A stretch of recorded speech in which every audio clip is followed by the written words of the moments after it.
Anem a la Baronia de Rialp. Ens acompanyeu?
Ens trobem a la Baronia de Rialp. La Baronia de Rialp són una congregació de pobles que estan entre Ponts i Tremp i que tenen en comú que estan creuats pel riu Alp. El riu Alp rep aquest nom del llatí riu Albis, i Albis, com tots sabeu, ve del color blanc i es diu així perquè aquest riu va molt carregat de calç, el que li dona aquest color blanquinós que li dona el nom. Ens estem aquí banyant en el riu aquest que dona el nom a Rialp, a la Baronia de Rialp, el riu Alp. L'aigua està superfresca, vull dir, s'està de conya. I està molt bé i ens hi estem refrescant els peus. Sí, l'únic que falta és que surti el sol d'una punyetera vegada, perquè tenim uns núvols aquí al damunt que tapen el sol.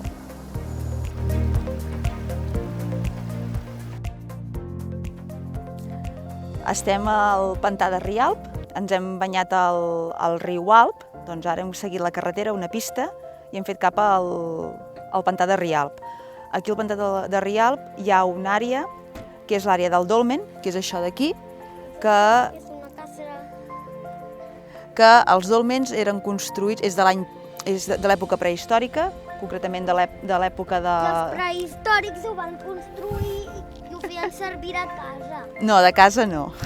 És de l'edat de coure, de l'època de l'edat de coure, i ho feien servir per enterrar els seus difunts, perquè Guifré, els senyors prehistòrics, vivien en coves. Les seves cases eren les coves, i això ho construïen quan un familiar es moria, l'enterraven aquí dintre. Vale? Sí?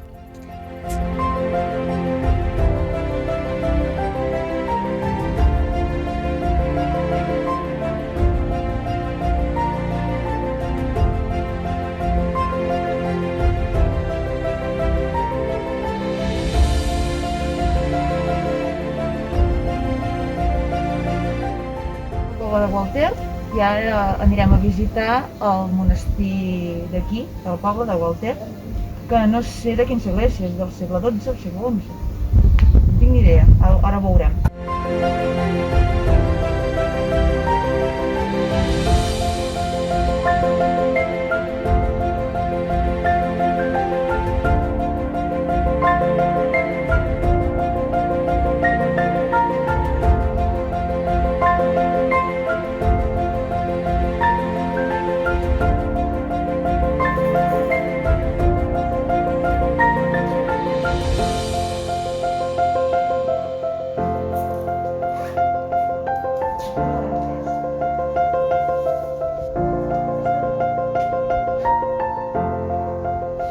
Llavors ens diu que a partir del 1593, és a dir, del segle XVI, hi va haver un papa que va dir que ja no se n'ocupava més d'aquest monestir, que ho deixava abandonat, que per tant la gent que vivia aquí, que marxessin.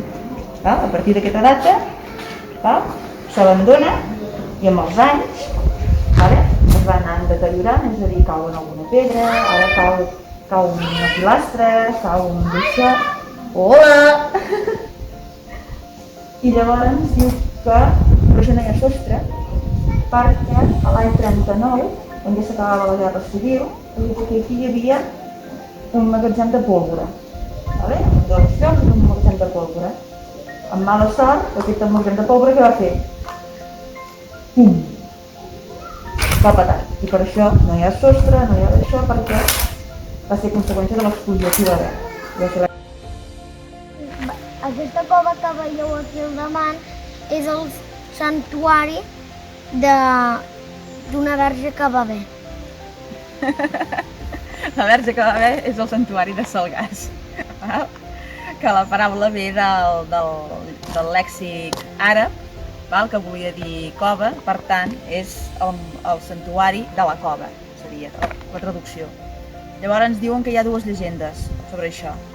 Una és d'un cavaller que vivia a la zona i que protegia el territori contra els musulmans i que portava el nom de Salgàs, i l'altra és que van trobar una verge dalt de la cova i cada vegada els pastors, la gent, la baixava a baix al poble.